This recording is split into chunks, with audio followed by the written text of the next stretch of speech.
Welcome to Mampara of the Day, and today's Mampara of the Day is none other than Dennis Bloem, spokesperson for COPE.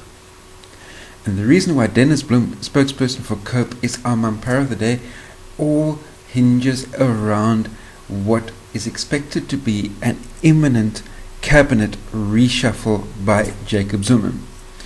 And why is Jacob Zuma wanting to be reshuffling his cabinet? Well, number one, his ex-wife, Dlamini-Zuma, is due to be finishing her tenure at the African Union and is coming home to roost and needs a top-notch spot within cabinet to be able to pave the way to be Zuma's successor, because we all know that Jacob Zuma is wanting his ex-wife to be the next president, because that way he still gets to control the country from the sidelines.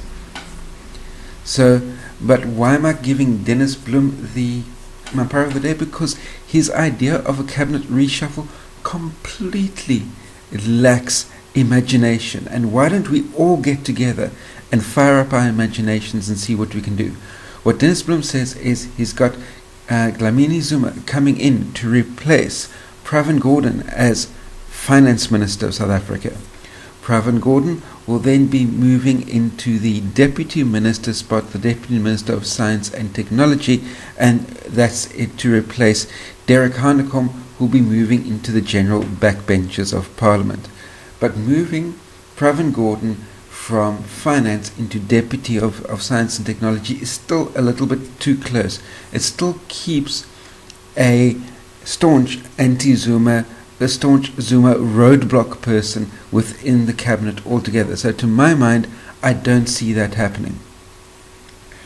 And bearing in mind there is another staunch Zuma supporter that's about to be completely marginalized thanks to court cases revolving around the SABC, and that's none other than our superlative, self-educated Hlaudi Motsoeneng. And with Hlaudi, we all know he doesn't need a matric certificate like what President Jacob Zuma doesn't need a matric certificate. All Hlaudi needs is the education of Hlaudi, and he is the best person in the country when it comes to the education of Hlaudi. So, to my mind, here's how I see this cabinet reshuffle going, and bear with me on this one. I'm going to try and stretch things as far as I can go. Dlamini-Zuma arrives back. She goes into the role of Minister of Communications, which obviously then replaces Faith Muthambi. Then you've got Hlaudi Motsoeneng that's going to be hanging in the wind now, because the SABC is not allowed to employ him in any role there whatsoever, but Zuma needs Hlaudi. So why don't we bring Hlaudi in to become the new finance minister?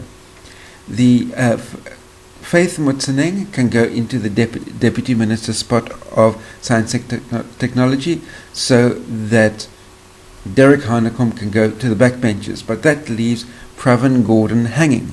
Why didn't you send Pravin Gordhan off to become the ambassador to the USA so that you can do Zuma's bidding and suck up to Donald Trump to hopefully divert some American investment funding in Zuma's direction? Because we already know that Zuma himself is persona non grata with Donald Trump, being in particular by name barred from attending the presidential inauguration this past Friday.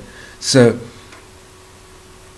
Zuma can't liaise with the Trump directly, but Pravin Gordhan, being known as a sharp man with a sharp financial brain, will be far more likely to be able to liaise with the Trump.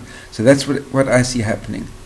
The Pravin Gordhan becomes ambassador to the USA. Faith Muthambi becomes Deputy Minister of Science and Technology, which then leaves Derek Hanekom shifted out to the backbenches.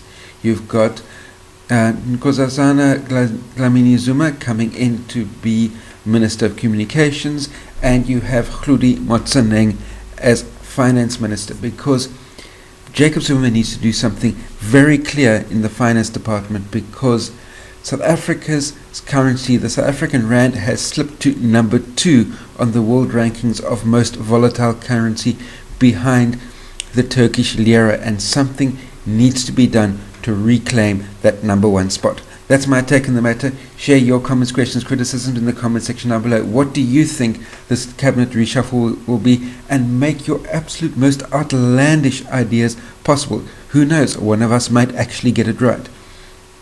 Then, also very importantly, if you're new to my channel, hit the subscribe button that's down there. And until the two of us meet again, try not to get yourselves lost or killed, and I'll see you tomorrow.